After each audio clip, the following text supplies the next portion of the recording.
Hola, ¿qué tal amigos de Forbes? Es un gran gusto poderles saludar. Soy Marco Tulio Carrascosa, presidente de Oficina de Enlace Internacional, y es un honor poder colaborar en esta ocasión nuevamente con Forbes. Tenemos un invitado especial, nuestro amigo, el canciller Rodolfo Solano. Hoy le damos la más cordial bienvenida y vamos a hablar en este bloque de preguntas con el tema Costa Rica y su estrategia para la recuperación económica. Bienvenido, señor canciller, nuevamente, y vamos a poder iniciar en esta ocasión con una serie de preguntas relacionadas a la ONU, la CEPAL y la OCDE. En el marco de la 75ª Asamblea General de las Naciones Unidas, celebrada en Nueva York, el presidente de Costa Rica, Carlos Alvarado Quesada, presentó la propuesta de creación del Fondo para Aliviar la Economía COVID-19, reconocido como FACE o FACE, como una instancia de solidaridad internacional ante la recesión económica causada por la pandemia e instrumento para impulsar una recuperación sostenible. ¿Cuál ha sido la respuesta de la ONU ante esta propuesta del presidente Carlos Alvarado después de la reunión en Nueva York en que se ha podido presentar esta propuesta? ¿Cuál ha sido la respuesta en este caso por parte de la ONU? Y sobre todo, tomando en cuenta que muchas opiniones fueron de aplauso y de agradecimiento en cuanto a la integración y sobre todo incluyendo a los demás países de la región, porque Costa Rica levantó la voz no solamente por su país, sino por toda la región. ¿Cuál ha sido la respuesta de la ONU, señor canciller? Gracias, Marco, por esta pregunta que necesariamente nos tiene que llevar a una primera reflexión que está relacionada con la arquitectura del sistema multilateral de financiamiento. Y cuando me refiero a la arquitectura, me refiero específicamente a que en el marco de la pandemia se requiere una nueva aproximación, otro tipo de valoraciones por parte de los entes financieros conocidos. Banco Mundial, Fondo Monetario, los bancos de desarrollo regional, en el caso nuestro, el Banco Interamericano de Desarrollo, el Banco Centroamericano de Integración Económica, la Corporación Andina de Fomento, conocido ahora como la CAF, el Banco de Desarrollo del Caribe. La iniciativa FACE, como usted bien nos señala, es una propuesta que convoca a las economías grandes a destinar el 0.7% de su Producto Interno Bruto para crear un fondo multilateral que tendrá las siguientes características. Número 1, deberá ser administrado por la misma arquitectura financiera tradicional, pero sin cobrar comisiones de administración. Todos sabemos que muchas veces el trasiego de estos fondos en este tipo de asignaciones tienen costos de administración sumamente elevados. Entonces, lo que estamos pidiendo como una primera característica es que ese fondo no represente costos adicionales en cuanto a comisiones de administración o comisiones de transferencia. La segunda característica es el plazo. Estos fondos son préstamos concesionales que deberán tener un plazo no menor a 50 años. Y la tasa de interés no debería superar el 1%. Y el último elemento, que es el más importante, es que estos recursos deben ser destinados única y exclusivamente, o preferencialmente, mejor dicho, para alcanzar los objetivos de desarrollo sostenible. Esta iniciativa es fundamental para los países de renta media, como en el caso de Costa Rica. Países que a lo largo de los últimos años han sido castigados con acceso a fondos de cooperación internacional y de fondos para el desarrollo por esa aplicación del Producto Interno Bruto y el ingreso per cápita. La realidad de la mayoría de los países de renta media de nuestra región se puede definir con un ejemplo muy sencillo. Estamos a la mitad del puente. En una orilla están los países ricos o la frontera rica, en el otro los pobres. Tenemos el gran riesgo de volver a la orilla de los países pobres. Para evitar eso es que una iniciativa como FACE ofrece a países como Costa Rica y otros de renta media que están sufriendo problemas fiscales serios para poder atender sus necesidades inmediatas, oxígeno para poder reactivar también su economía. Y le pongo otro ejemplo. Países que dependemos del turismo. En la mayoría de América Latina, las áreas que en el caso de Costa Rica han sido más afectadas por la pandemia son turismo, transporte y servicios. Tradicionalmente Costa Rica antes de la pandemia recibía un promedio de 3 millones de turistas al año. Tome nota que somos 5 millones de habitantes. Per cápita éramos uno de los países que más turistas recibíamos. En los primeros 6 meses de este año hemos recibido 500,000 de turistas.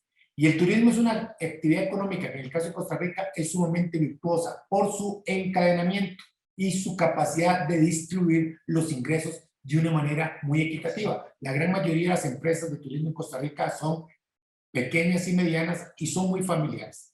Entonces, FACE es una semilla que el presidente Alvarado sembró en donde la comunidad internacional, aparte de los aplausos y las felicitaciones, tiene que comprometerse a ponerle agua y a ponerle abono en el Fondo Monetario Internacional para los giros especiales. Aquí tenemos también una muy buena oportunidad para que las economías más grandes puedan destinar parte de sus reservas en el Fondo Monetario Internacional a ser distribuidas en los países de renta media. De tal suerte que esos recursos puedan ser incorporados a los bancos centrales de los países y esos recursos puedan ayudar a los encajes mínimos legales y de esa manera poder llevar liquidez al sistema bancario de forma indirecta, abaratar los costos de intermediación financiera y que las empresas puedan obtener recursos a mayor plazo. Eso generaría una reactivación económica y, más importante, recuperar empleos. Ni siquiera crear empleos. Eso será por una segunda parte. Por lo menos recuperar los empleos que hemos perdido. Así que FACE es un proceso, sigue, tenemos el apoyo de la CEPAL. La CEPAL lo ha asumido como Secretaría Técnica y nosotros aspiramos que en los próximos meses podamos seguir manteniendo el tema sobre la mesa para poder, usando un término muy coloquial, aterrizar concretamente los fondos de FACE o de cualquier otra iniciativa que reúna las características de acceso rápido a países de renta media para ser utilizados no para engordar las burocracias estatales, sino para mejorar sustancialmente los procesos productivos de nuestros países. Es muy interesante, señor canciller.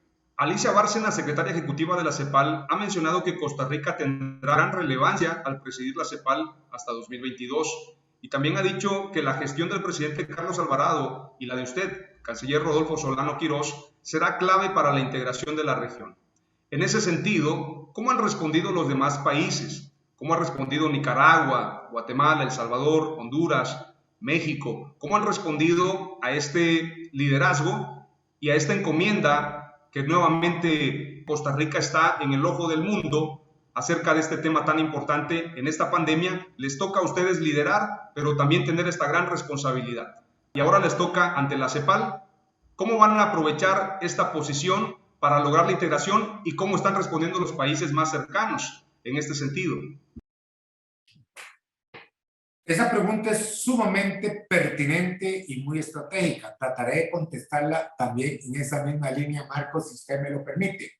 En el primer semestre de este año, Costa Rica presidió el Sistema de Integración Centroamericana y como parte de sus ejes de acción precisamente fue aglutinar alrededor de esta iniciativa los apoyos de los 8 países de la región centroamericana. Que dicho sea de paso, al mismo tiempo somos los propietarios del Banco Centroamericano de Integración Económica, el BESI. Ahí tenemos un primer ejemplo y hemos querido trabajar en un plan piloto con el BESI y con los países que se benefician de los créditos y de las prestaciones financieras de este banco. En un segundo anillo concéntrico, si usted me lo permite, estamos ya en el universo de la CEPAL, en donde países como República Dominicana, que tiene ahorita la presidencia de la Secretaría Pro Tempore de la CEGIF, lo ha incorporado, la iniciativa FACE, en sus declaraciones y en su apoyo. También lo hemos conversado con Argentina, que en el G20 hizo una mención al respecto. Y volvemos al punto de que este tipo de iniciativas requieren madurarse, requieren enriquecerse. Y se han venido enriqueciendo en el marco de los grupos de trabajo que el secretario general de las Naciones Unidas estableció para buscar ideas frescas e innovadoras de financiamiento. Un equipo de trabajo que coordina Canadá y Jamaica ha venido tratando de compilar una serie de iniciativas, entre ellas FACE, y ahorita estamos en un proceso de cómo enriquecer la iniciativa FACE para hacerla no solamente regional, sino global. Porque nosotros tenemos una realidad, pero también hay países en África, en el sudeste asiático, que tienen otra realidad.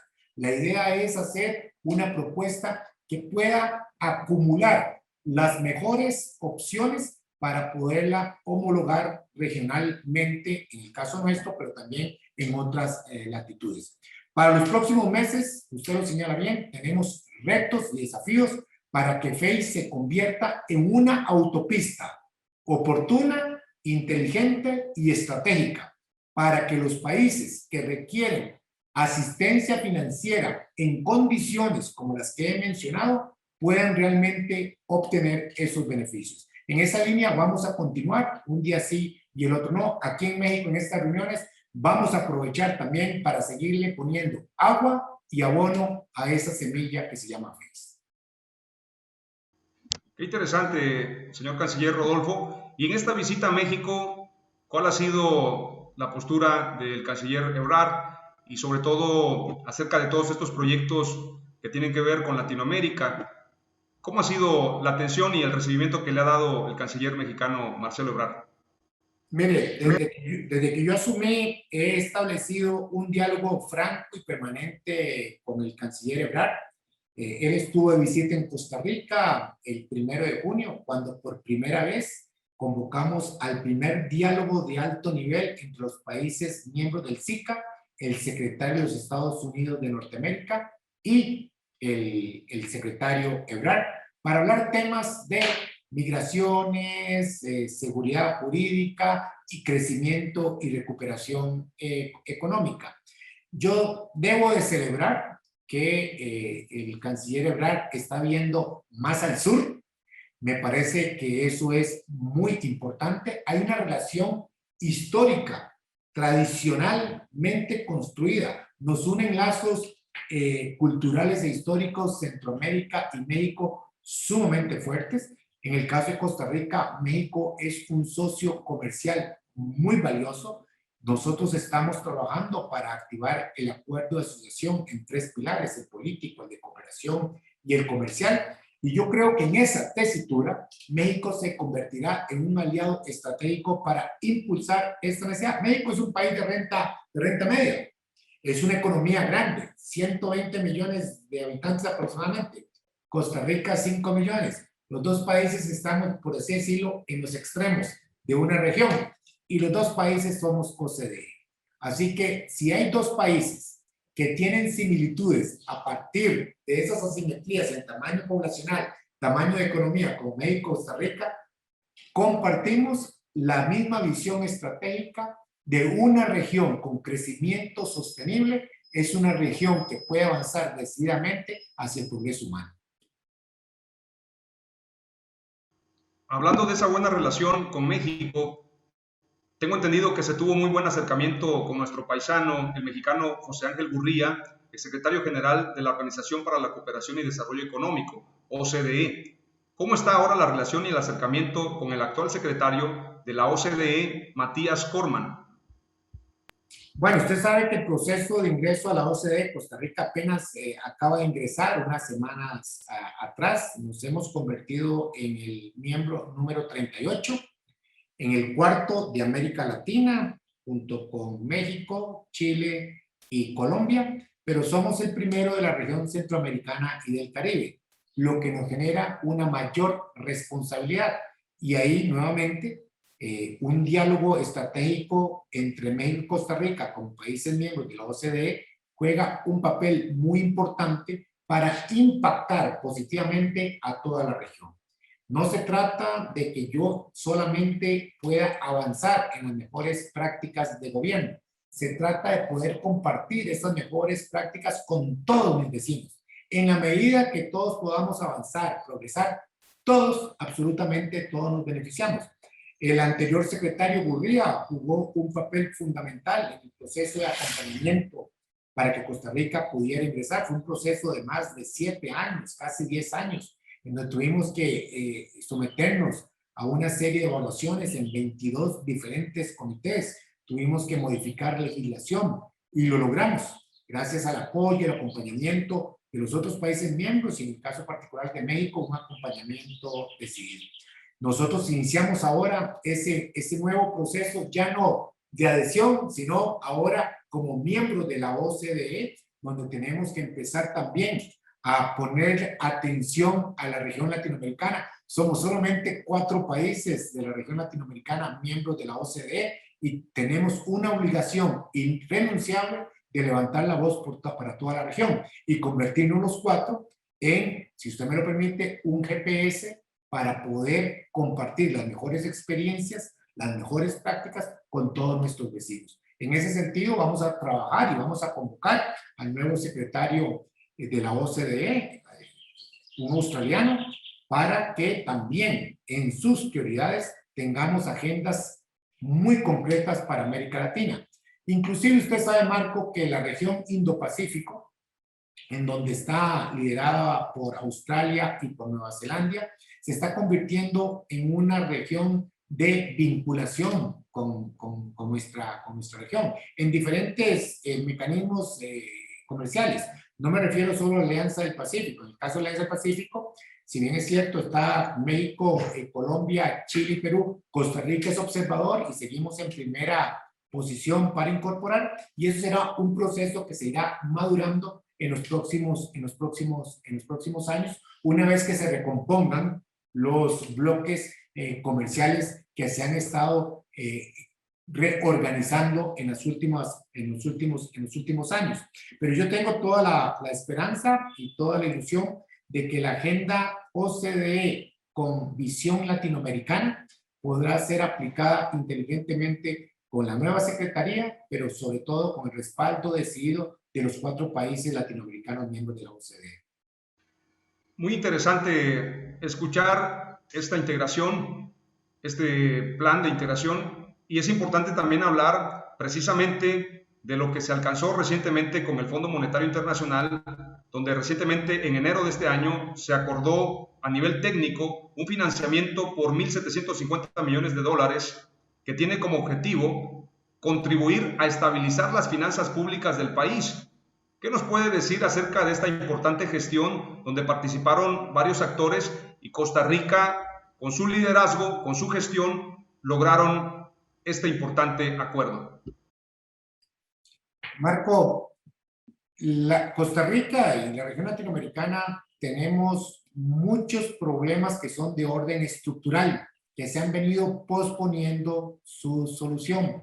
En el caso de Costa Rica, bajo el liderazgo del presidente Alvarado, hemos acometido reformas estructurales que son muy importantes. Antes de la pandemia, acometimos una reforma fiscal que había sido pospuesta por muchos años en Costa Rica. Se logró con diálogo, con consenso, con participación de todos los sectores. Y esa reforma fiscal empezaba a dar sus frutos cuando se vino la pandemia.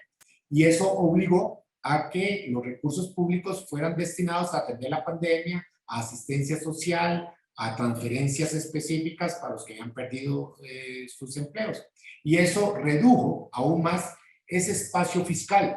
Un espacio fiscal que en el caso de Costa Rica es fundamental invertir en educación, en salud, en habitación, en atención de las poblaciones vulnerables. Eso es lo que ha construido a lo largo de las décadas un Estado social de derecho del cual nosotros nos sentimos muy orgullosos y que nace desde 1871, cuando abolimos la pena de muerte, o bien cuando decidimos que nuestra educación fuera obligatoria y gratuita, o cuando abolimos el ejército en 1948 y tomamos la decisión de que los recursos que tradicionalmente se invierten en ejércitos fueran destinados a el bienestar de nuestras poblaciones.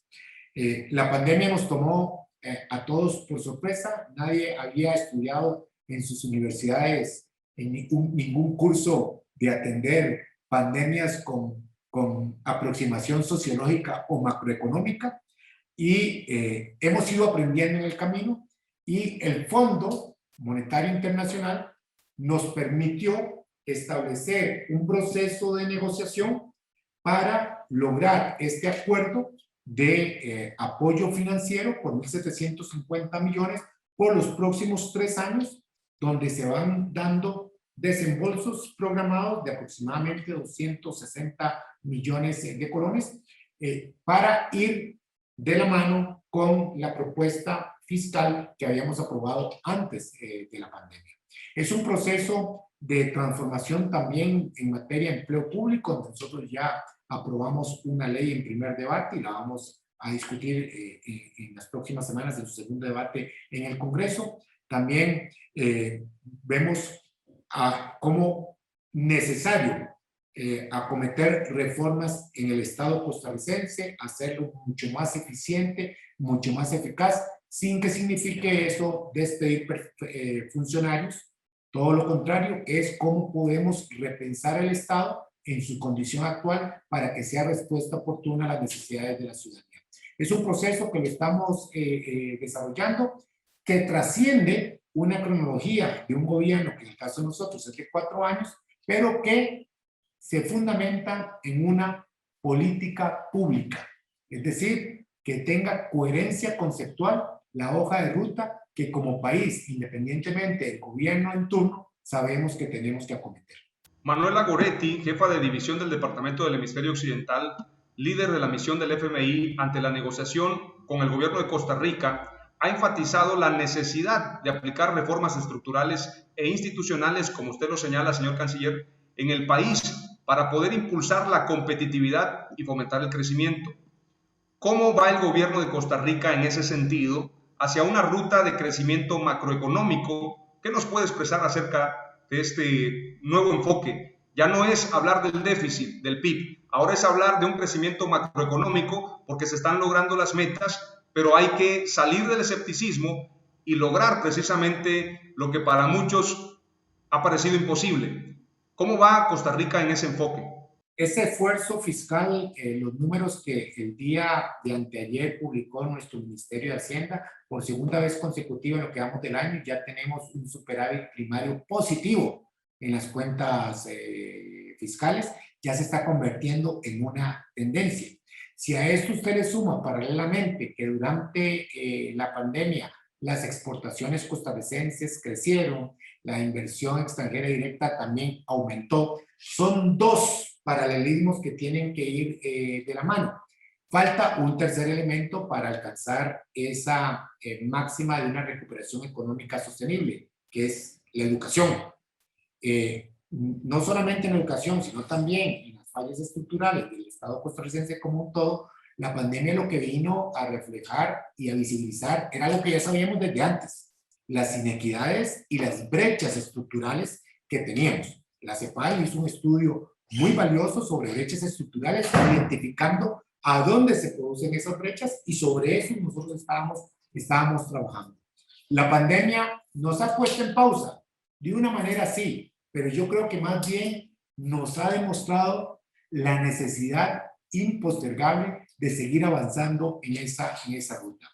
Nuestra economía crecerá un 3.2%, no es lo deseable, para poder eliminar la pobreza y la pobreza extrema en nuestro país y poder bajar los índices de desempleo que llegaron inclusive en su pico más dramático alrededor del 20%, necesitamos crecer sosteniblemente por los próximos 5 o 6 años entre un 4.5 y un 5.3%. Y esa es la hoja de ruta a la que nosotros tenemos que aspirar, manteniendo la disciplina fiscal, haciendo al Estado costarricense más eficiente, más eficaz, evitar la duplicidad de funciones, apostar los recursos en donde tenemos retorno de valor, y esos recursos son precisamente en la gente, en el talento humano. Nosotros destinamos el 8% por constitución de nuestro Producto Interno Bruto a educación. Eso nos hace sentir muy orgullosos, pero ahora tenemos una segunda discusión. ver no la cantidad, sino la calidad de la inversión de ese 8%. Ese es el tipo de conversaciones que estamos teniendo internamente en el país y eso es lo que nos va a permitir, como política pública, en 5 o 10 años, poder realmente superar estas brechas estructurales que estamos comentando. Precisamente, como usted lo comenta, señor canciller Rodolfo, en empleo y recursos humanos, que es preponderante, sobre la reforma estructural al sistema del empleo público, ¿qué dice el nuevo proyecto de reforma de empleo público y cómo lo ha tomado la sociedad costarricense? Nosotros tenemos una tradición de conversar mucho, Marco. A veces un proyecto de ley dura mucho, pero yo creo que es parte de la dinámica de construir consensos. El proyecto de empleo público viene a corregir una serie de defectos estructurales que se acumularon a lo largo de muchos años en tema de pluses salariales. Le pongo un ejemplo. En el sector público, un oficinista de un ministerio podría tener un salario 3 veces menor al mismo puesto en una universidad o en otro poder de la República. Ese tipo de distorsiones son las que a lo largo del tiempo ya no se podía sostener ni con un endeudamiento externo ni con un endeudamiento interno. Cuando usted destina más allá del 70% de su presupuesto al pago de servicios, ahí hay una luz roja que hay que atender. Y yo creo que esas 3 acciones, la reforma fiscal, el acuerdo con el Fondo Monetario Internacional, la reforma de empleo público, nos va a generar esas posibilidades. En la nueva ley de empleo público organiza todo el sector público en familias, inclusive el sector, la familia del servicio exterior, para poner un solo, digamos, piso, en donde, sin atentar contra los derechos adquiridos de los empleados actuales, para los nuevos funcionarios del sector público futuro, entrar con una misma línea base de salario, lo que va a permitir mayor equidad, mejor distribución del recurso humano, pero sobre todo un elemento fundamental, la evaluación del desempeño. La evaluación del desempeño es algo que la ciudadanía requiere. Requiere un Estado que sea eficiente, que sea eficaz, que sea cercano. Y eso pasa también por garantizar los mecanismos de evaluación del desempeño que nosotros consideramos es uno de los logros fundamentales de esta nueva ley de empleo público. Llevará tiempo, pero ya hemos iniciado ese proceso. Igual con el sistema de pensiones. Son temas que no solamente son de Costa Rica, sino todos los países de la región tienen el problema de los estudios actuariales de la sostenibilidad de los regímenes, de los diferentes regímenes de pensión. Costa Rica no es la excepción, y ese es otro tema que también tendremos que acometer en los próximos semanas, ni siquiera meses. Como le digo, aquí el secreto está en no solamente tener el menú de reformas que tenemos que acometer, sino priorizar cuáles son las más inmediatas. Si tenemos ese concepto claro de priorizar, podremos ir caminando con un crecimiento económico sostenible, que es la otra parte de la moneda que es fundamental en esta ecuación. Y precisamente se sabe que los principales sectores de la economía de Costa Rica son la fabricación industrial, de alta tecnología, obviamente, además de todos los sectores relacionados con el turismo. Ya vamos a hablar de turismo e inversiones. Sin embargo, quiero hablar precisamente de estas virtudes del recurso humano capacitado de Costa Rica.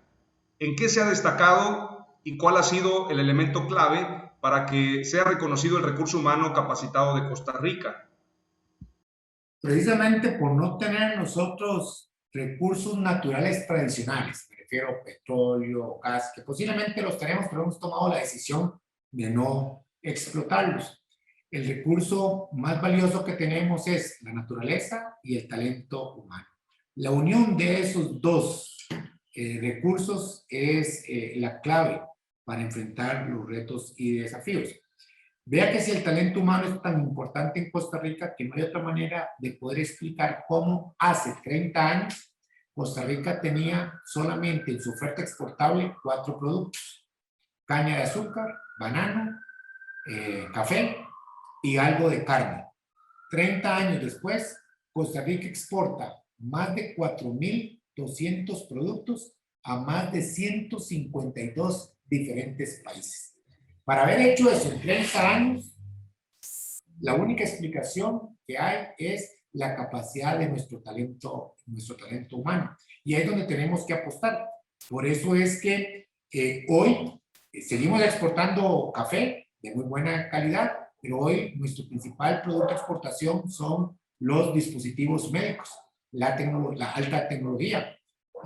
Hace unos días atrás, Intel anunció una inversión cercana a $600 millones en Costa Rica, donde regresa nuevamente sus plantas de producción, sus áreas de diseño, de investigación y desarrollo en Costa Rica, en el nuevo ámbito del nearshoring, que también ha reflejado una necesidad a raíz de la pandemia. Y así se van a ir dando una serie de movimientos de grandes empresas ubicando con criterio de conveniencia logística en función del talento humano las cadenas de valor para poder surtir mercados claves, que en el caso nuestro, obviamente, Estados Unidos, Canadá y la Unión Europea. Así que apostar por la gestión del talento humano es una prioridad y eso pasa por educación. Educación de muy buena calidad, educación técnica, educación dual. Y ahí nuevamente tengo que hacer el señalamiento de lo que hemos llamado nosotros que estamos ante un riesgo de una generación perdida, porque la pandemia vino a reflejar lo que ya sabíamos. Dos tipos de América Latina, dos tipos de Américas. Aquellos jóvenes que tienen acceso a clases virtuales, que tienen computadoras e internet de alta velocidad, y otro grupo que no tiene esas facilidades. Entonces, digitalización, descarbonización y descentralización, esas 3D son fundamentales para construir de igual forma un ecosistema de startups. Porque nosotros estamos acostumbrados a graduar a nuestros estudiantes de universidades con un diploma que salen a buscar trabajo. Y nosotros tenemos que seguir graduando estudiantes que salen a crear trabajo. Y para crear empleo se necesita un ecosistema de startups en innovación, ciencia, tecnología, verde, sostenible y con financiamiento. Para que esos jóvenes, que ya no hay que hablar ni siquiera de fuga de cerebros, sino de circulación de cerebros, donde un joven emprendedor mexicano, un joven emprendedor costarricense y un joven emprendedor en Malasia se unen, crean su empresa, unen sus capacidades, sus talentos humanos, crean un producto, un servicio y penetran 3 diferentes mercados al mismo tiempo. Y esa es una de las propuestas concretas que tiene que ver con gestión del talento humano. Al joven hay que darle oportunidades y las oportunidades nacen a partir de una educación centrada en su bienestar cognitivo, pero también en su realización personal, en su cultura también. Vemos con muy buenos ojos precisamente que recientemente a Costa Rica se le incluyó dentro de los 100 destinos turísticos a nivel mundial. Costa Rica es un líder mundial en ecoturismo. Esta industria verde genera buena parte de las divisas que ingresan al país. El turismo genera más ingresos por divisas que las exportaciones de los cultivos tradicionales, como usted lo mencionaba, el banano, la piña, el café. Según el Banco Central de Costa Rica, el PIB turístico representa un valor agregado a la producción interna.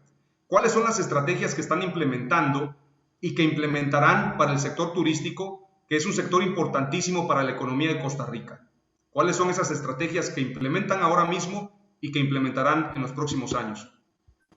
Antes de la pandemia, Marco, nosotros nos apropiamos de una marca muy particular que es turismo sostenible. Y ese turismo sostenible nos permitió recibir, como le decía, 3 millones de turistas al año, con un promedio de estadía de 10 a 11 noches.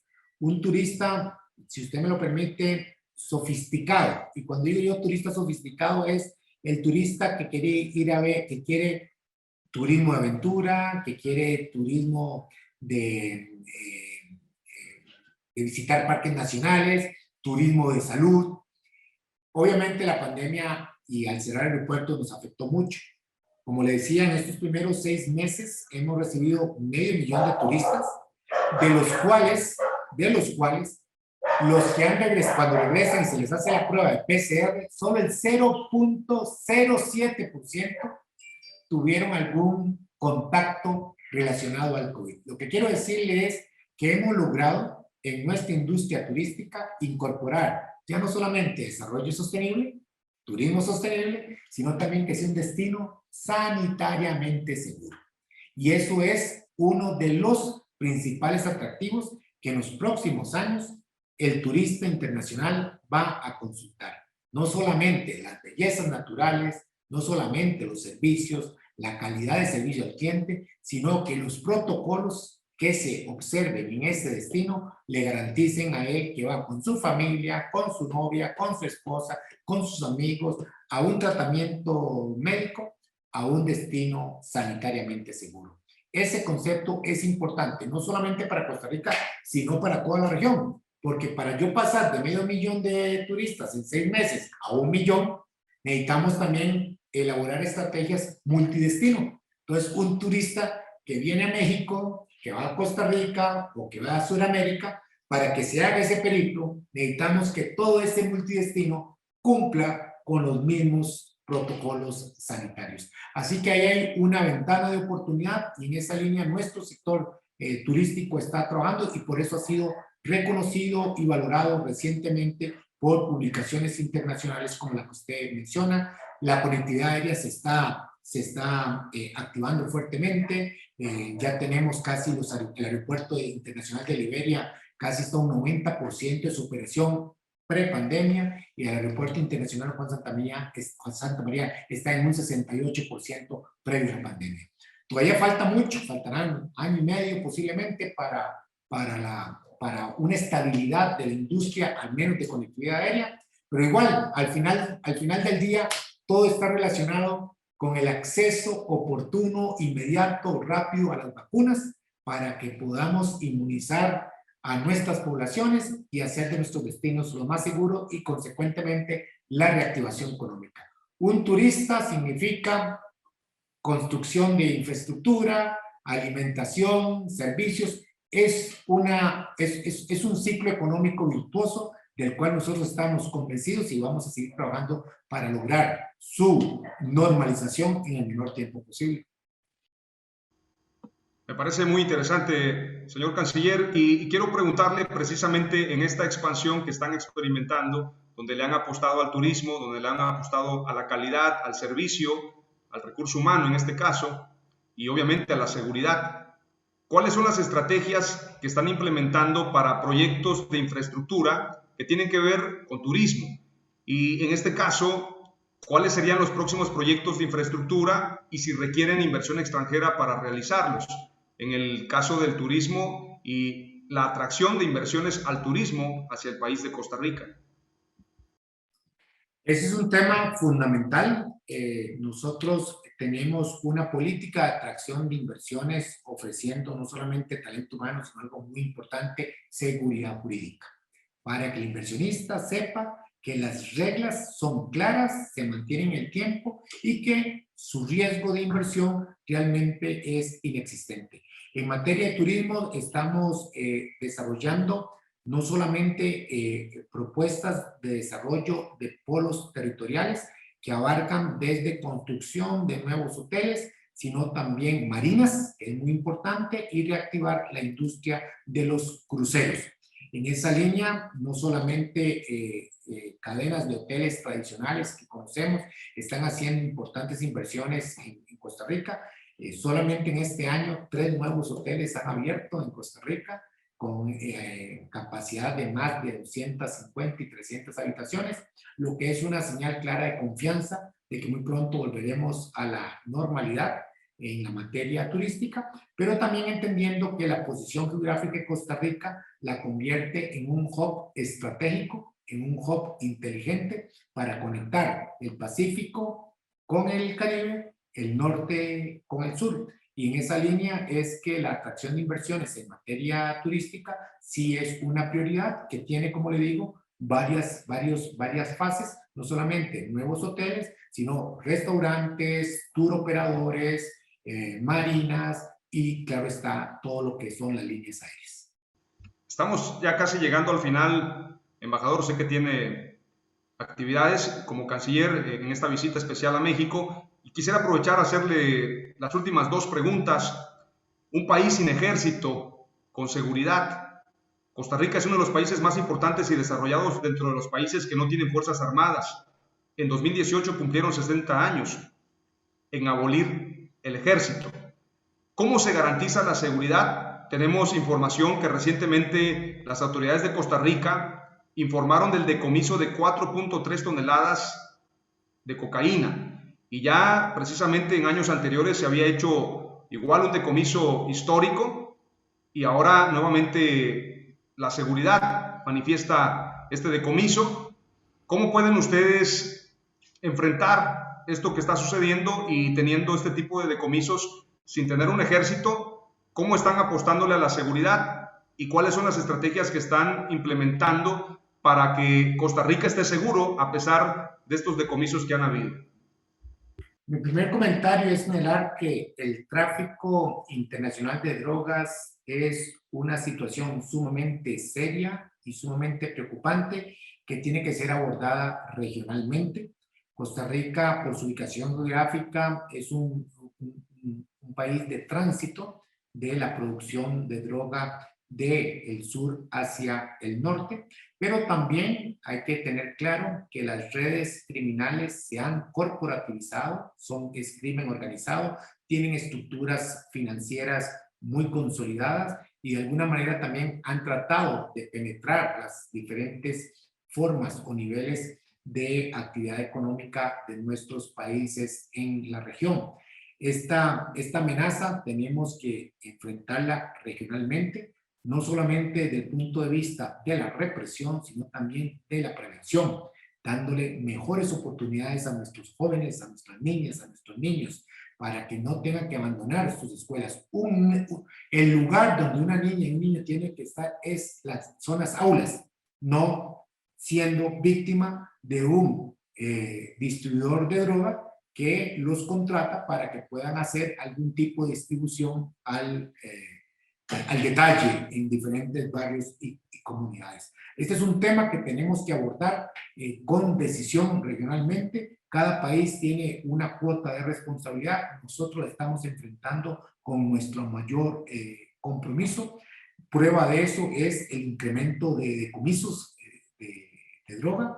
También es cierto que durante la pandemia los tránsitos de droga fueron, digamos, limitados y se concentraron posiblemente en bodegas en el sur, y ahora lo que estamos viendo es una reactivación de ese tráfico. Pero en materia de represión, para atacar ese fenómeno, Costa Rica cuenta con una policía civil y una policía judicial, ambas independientes, con un sistema judicial también muy fuerte, y lo importante aquí es también blindar al Estado costarricense de que no se penetre en la corrupción que se puede derivar de las actividades de narcotráfico, para poder seguir garantizando la lucha, no solamente contra este flagelo, sino contra cualquier otro flagelo del crimen organizado.